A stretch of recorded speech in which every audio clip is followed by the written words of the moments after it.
Isang kaibigan, kwento ni Inday Sara Duterte.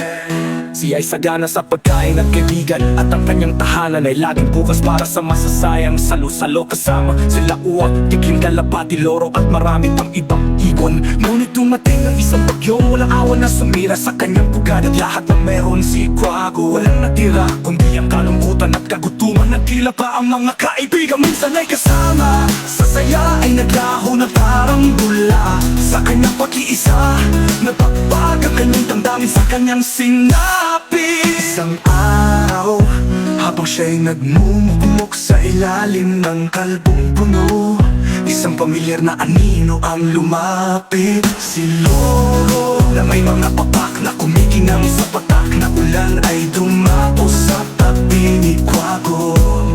Wago, kaibigan, malumanay na sabi ni Loro, ang bagyo ay panandalian lamang. Nandito ako upang tumulong na muling itayo ang iyong pugad habang inaayos natin ang iyong pahanan.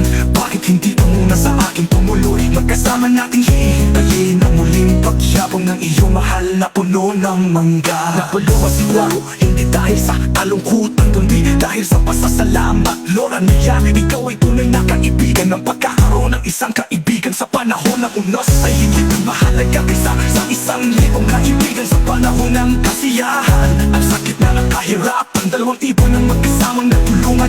Hindi lamang ba muli itaguyod ang isang boga, kundi para patunayan na sa oras ng pangangailangan, ang tunay na kaibigan ay hindi kailanman maglalaho.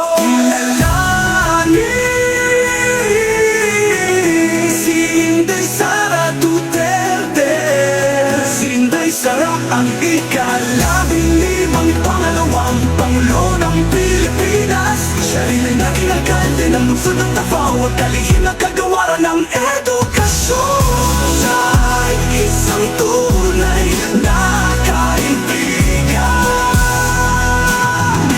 si Inday Sara